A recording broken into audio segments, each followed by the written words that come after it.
The forest is the lungs of the earth that offers watershed and protection. The ocean regulates our climate and generates most of the oxygen we breathe. Everything was in perfect harmony until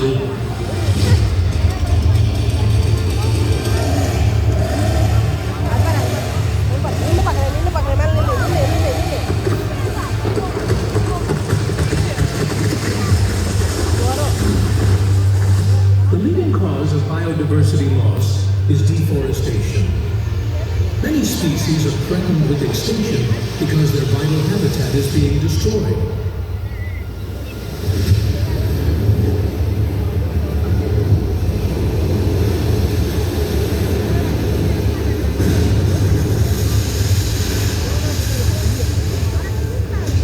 Illegal fishing is a key driver of global overfishing. It threatens marine ecosystems, puts food insecurity and regional stability at risk.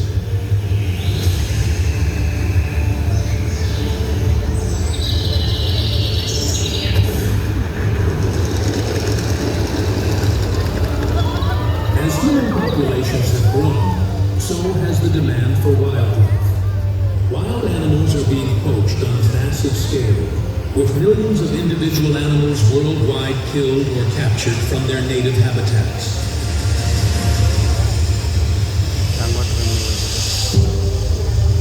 With all these devastating difficulties, the question is, who is going to save Mother Earth?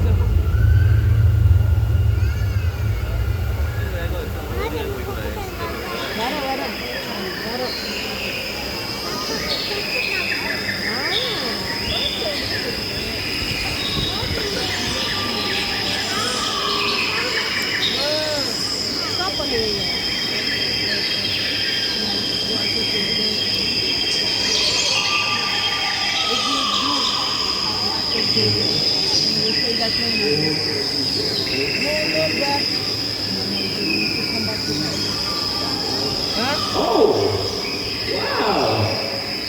Hi. I didn't notice it. Well, as you can see, I've been very busy. Well, by the way, my name is Jay, and I am an environmentalist. Oh, thank you so much. Well, I see a lot of positive faces, so you know what that is. Well, it's someone who takes care of the environment. Simple as that. Well, anyway, I am actually on a mission to look for more people to join me in my cause. Now, who knows, you might be one of them. So tell me, are you guys excited? Yes! Okay, well then, let's begin. Well, globally, there's an increasing concern regarding the number of wild animals kept as exotic pets. And some are even captured for their commercial value. For example, the porcupines. Look at that.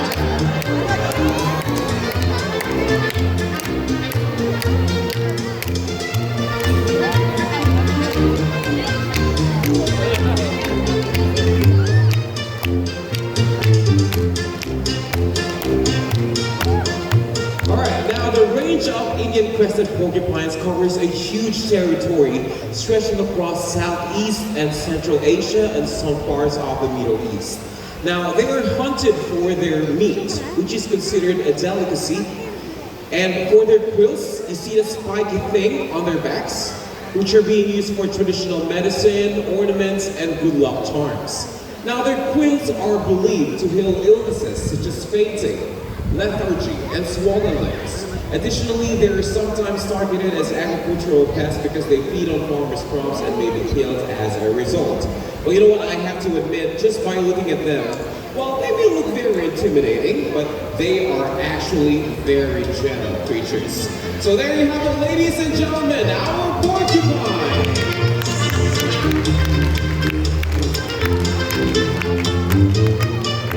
Bye!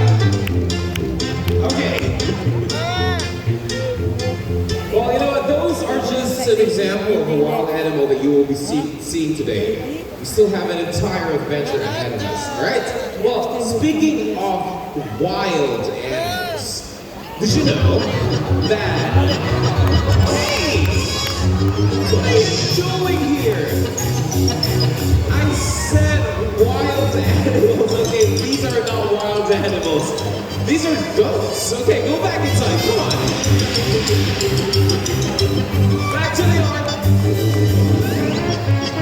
Oh boy. Okay, well, I'm very sorry about that. Let me move closer. Okay, now I have mentioned Asia a while ago, right? You know what? The Asian continent holds a vast biodiversity of plants and animal life, including, let's see, can you give me an example of a big animal from Asia? Tiger. A tiger. Who said that? That is a very quick answer. Thank you so much. Any more? An elephant. A lion. That is right. Now you can easily notice and remember these animals because of their size. They're huge, right? But you know what? There is a lot more to discover in Asia, which may come in small packages. Just like our Asian small blood otter, Megan.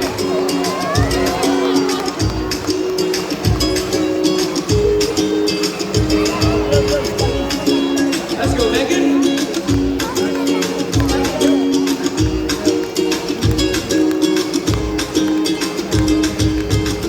Alright, now everybody, Megan is an Asian small blood otter. And like all of our animal friends here, Megan is an ambassador of the park that supports education and conservation goals. Now, she plays an important role connecting the guests to her species and other animals in the wild. Well, as cute as she is, they are now listed as vulnerable, meaning they have a high risk of extinction in the wild. Well, you may be wondering why.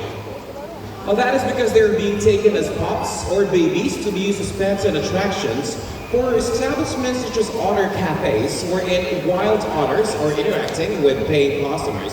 So, you know what? One way for us to protect these animals is to not go to those kind of establishments, so otters can still be with us in the future. All right? So everybody, let's say goodbye to Megan.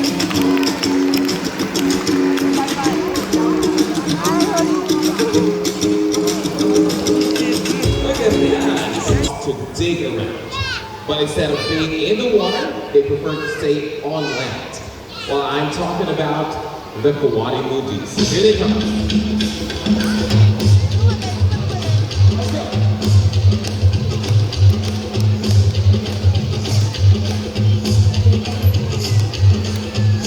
Okay, now, Kawadis or Kawadi Moodies, they are tree climbing mammals from South America and are in fact members of the raccoon family.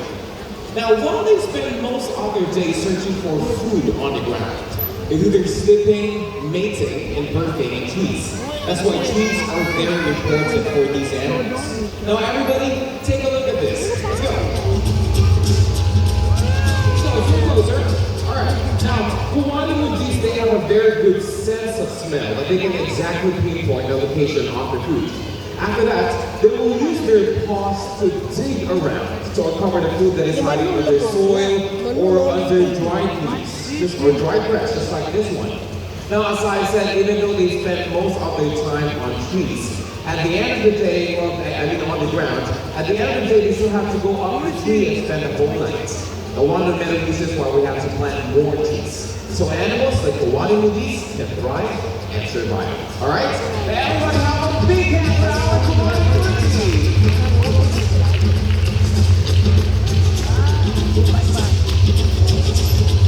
Well done, everybody.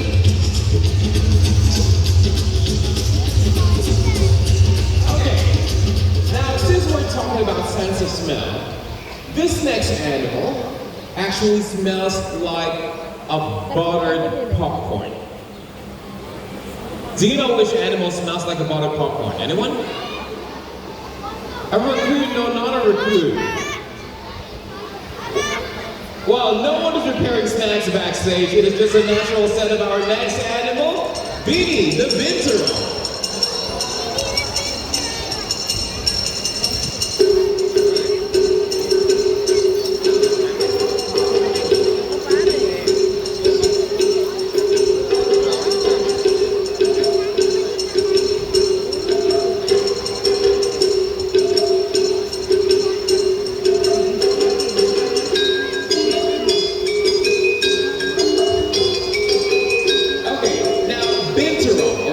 known as a bear cat. But guess what? He's neither a bear nor a cat. Now, can you see this long and fluffy tail that he has? Well, that is what we call the prehensile tail. Now, they use that tail to grab onto things like an extra hand. That is actually so powerful that they can hang from it upside down. Check this out.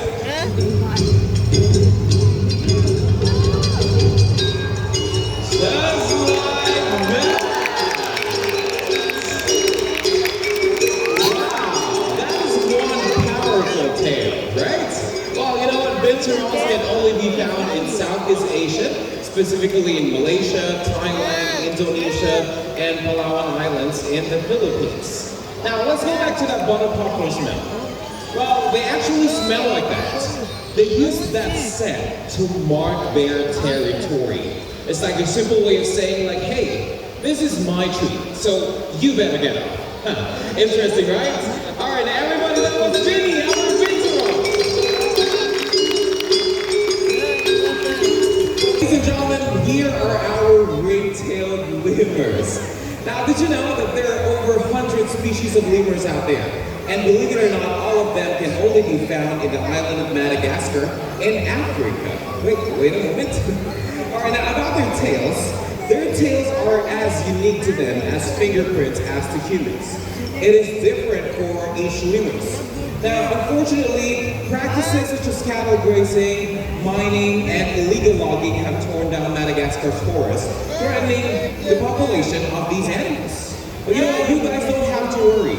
Right here in the park, we were able to breed a lot of ring-tailed lemurs. Now, if you want to see them, you can actually visit the African village, or if you want to try doing this one, we also offer our lemur breeding program. So if you're interested, kindly approach one of our friendly park guides. There you have it, ladies and gentlemen. How about a big hand for our ring-tailed lemurs?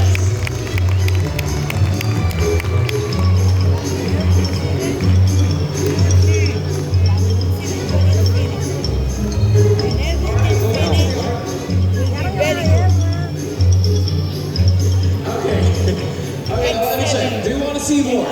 Deforestation. Where do you think they find their food?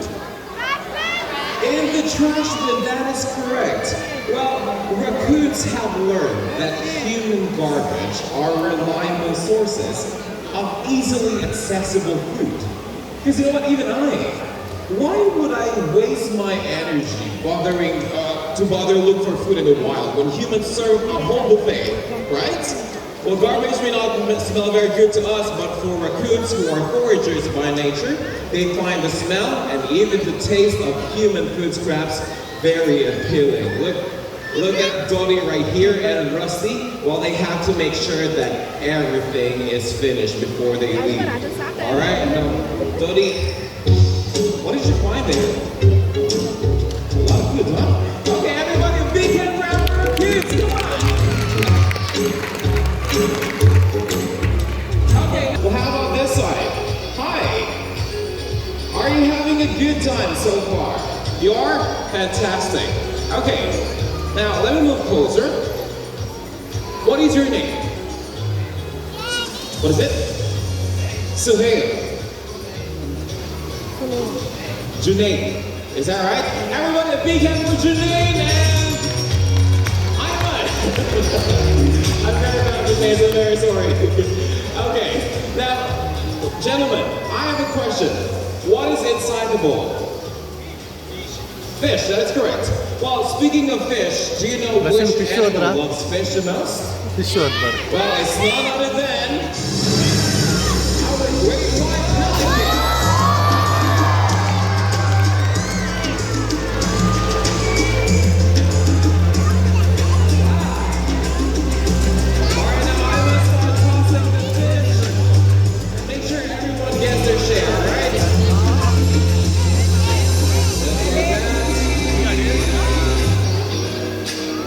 There you go. All smiles. Doing a great job so far. All right, well, how about that side? Let's go.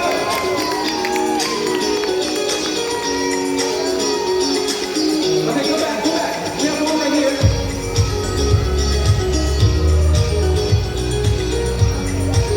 There you go.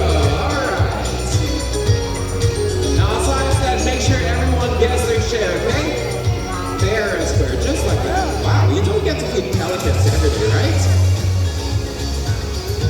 Alright, thank you so much.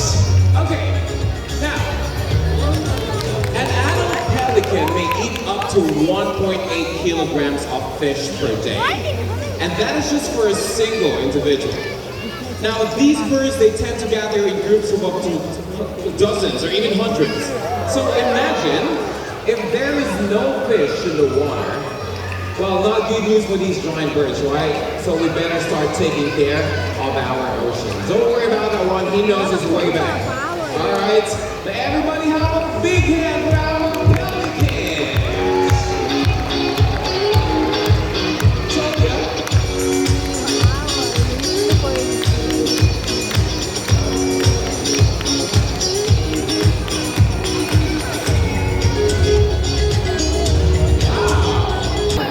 Just like this one.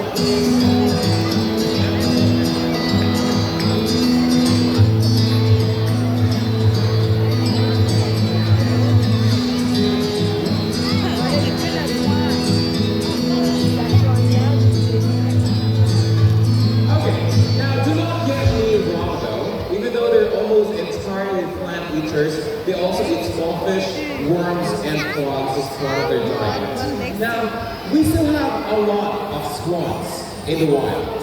However, water pollution and habitat loss pose a huge risk for these animals. So, how can we help these birds? You know what? It is very simple. Always remember, throw your garbage straight to the bin and conserve water. As simple as that. Well, despite of all this devastating difficulties, there is always hope. Dubai Safari Park continues to contribute towards wildlife conservation, and you can do your part as well.